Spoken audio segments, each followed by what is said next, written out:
What's going on, guys? So we are out here in Tampa, Florida at the Florida RV Super Show.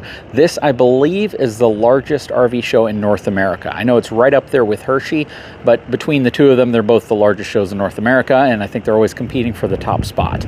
In front of you, you were looking at an Alliance Delta travel trailer, but not just any Alliance Delta travel trailer. Let's take a closer look at this and the special secret that's kind of associated with this floor plan. Hang tight, I'll be right back.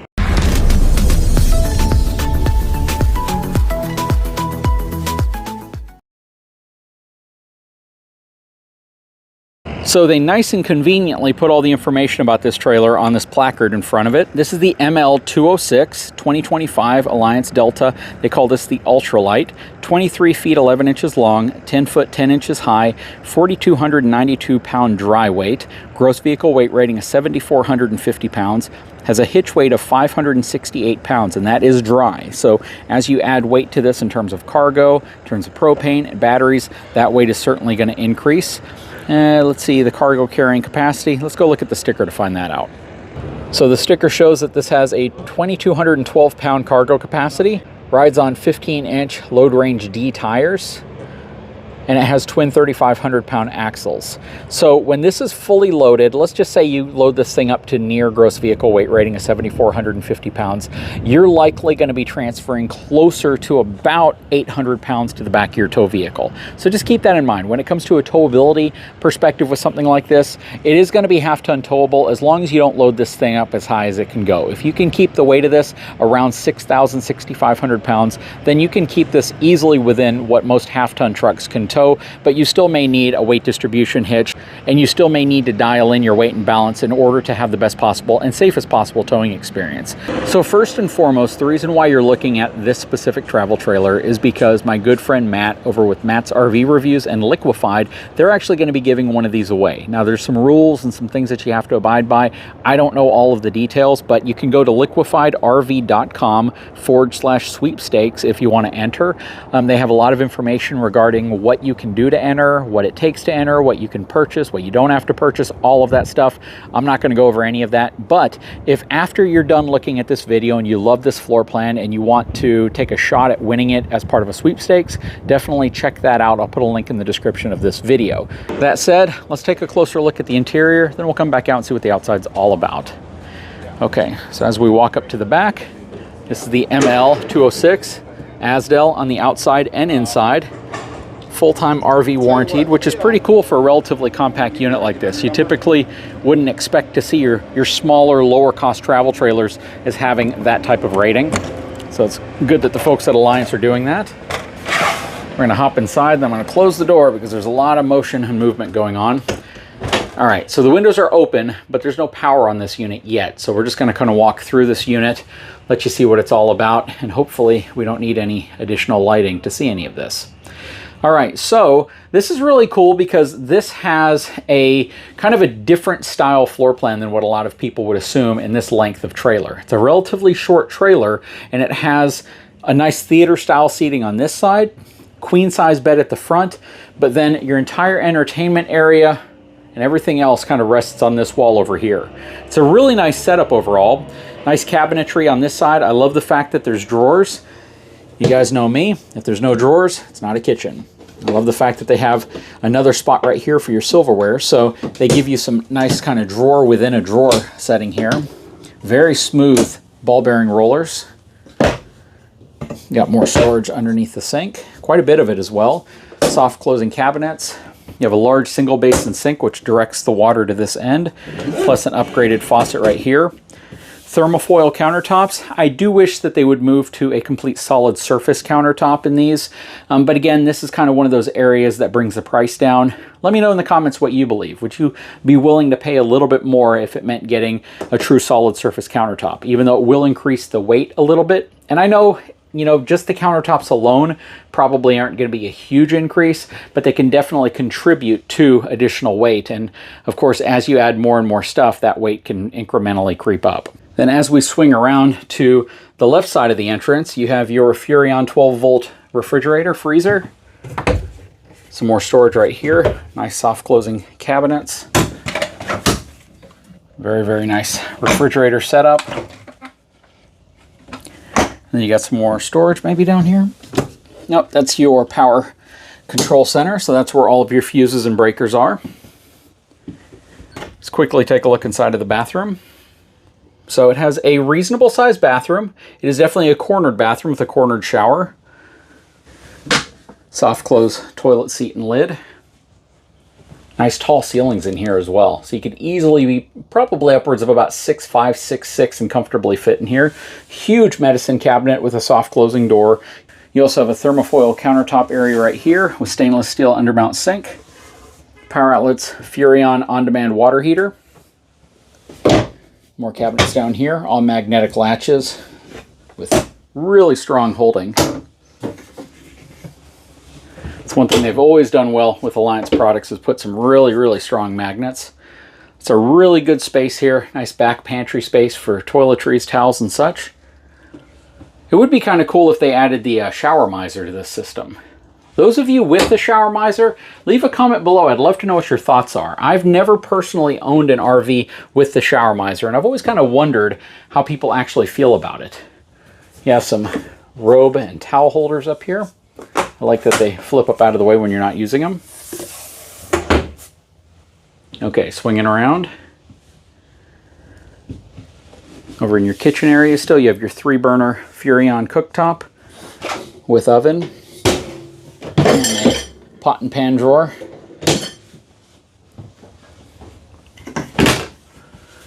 More cabinets up top. Again, soft closing hinges on everything. Over here we have our Greystone microwave. And then above we have our Coleman Mach air conditioning system. Have our TV already in place, and that is a smart TV. Have this little shelf. I believe this drops down. Let me see how you do this.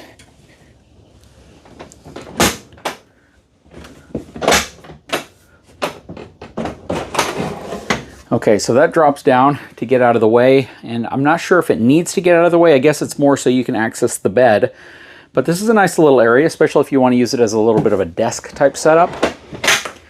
Then under here you have your panoramic fireplace, good compact fireplace, something you typically don't see in these smaller travel trailers. So it's really nice to see that they include a fireplace in here.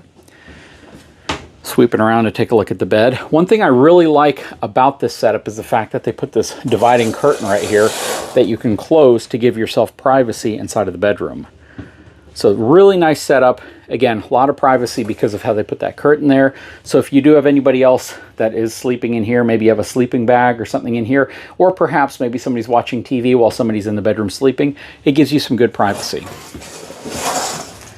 You're gonna have your blackout roller shades that are soft opening. You have your hanging rod here. You can take the shelf out and get you more space, or you can stack clothes up. And you have your drawer right here.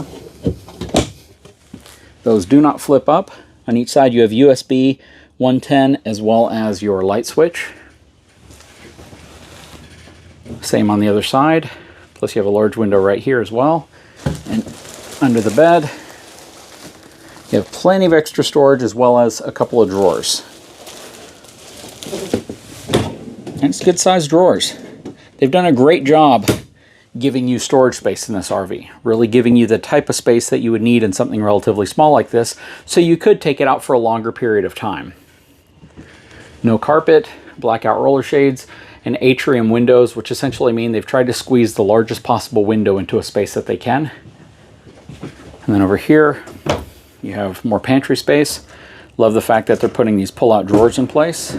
They have a really strong magnetic hold at the back end, kind of locks in place. Again, they never skimp on strong magnets in Alliance. Then you have these right here, which essentially are tables. So for a dinette, you can just sit down in your theater seating, pop the table up, put it around, and you have a nice area to work, to eat, to read a book, whatever you want to do, just to hold your coffee if you don't want to use the coffee holders there. Then you have some storage here in the center, and none on the side right there. You have some USB power here as well, plus you have some lighting, and then these are also, of course, recliners. What do you guys think of the interior? Anyways, let's hop outside and see what the outside's all about. Okay, starting from the front, working our way back. Again, this is the ML206. You got dual 20-pound propane cans up front, power front tongue jack, 2 5/16 inch coupler, spot that could probably fit 2 batteries depending on their size.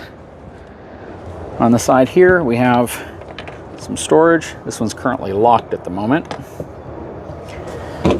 There is a spray port, plus you have a built-in extra long sewer hose storage, which is right there. And then you have scissor style stabilizers on the front and back. You have a power awning with LED light beneath it coming off the side. Goodyear Endurance tires, which I really like. 120 power right here in case you want to plug something in outside, or maybe even move a TV to the outside. This does not have upgraded shackle hangers or greasable wet bolts. It does ride on a BAL frame, which is a bit of a different design than your typical LCI frame that you see on RVs. This is more, I guess, of an engineered design frame. Well, they're all engineered, but this one is specifically engineered and uses huck bolts versus traditional welding.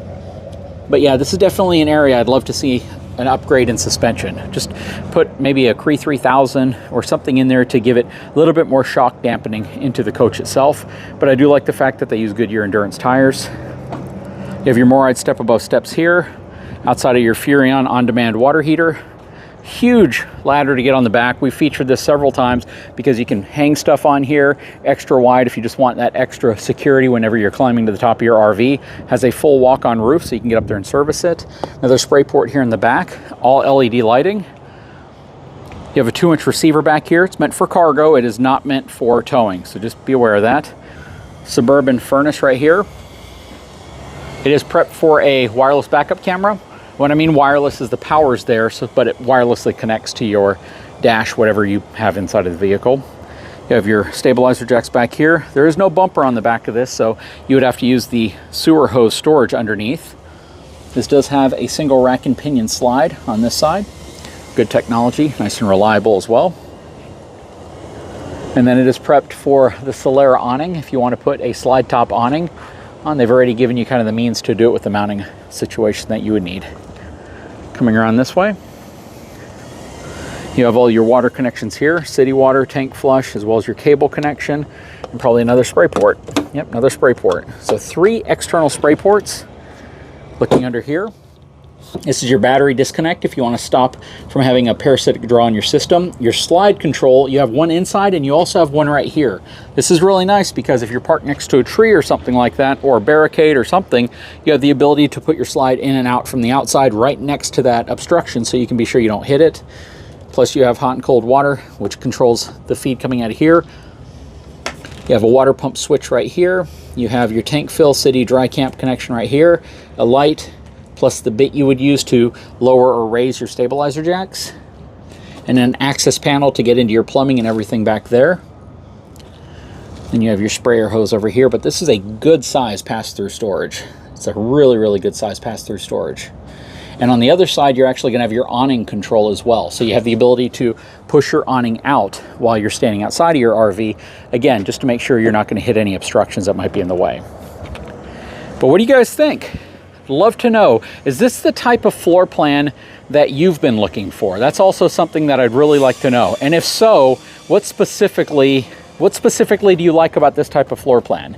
Is it the openness? Is it the fact that it is smaller, more compact? But yeah, please leave a comment below. I would love to know your thoughts. Anyways, guys, if you haven't had a chance, please take a moment, subscribe to the channel, give me a thumbs up, and we'll talk to you again very soon.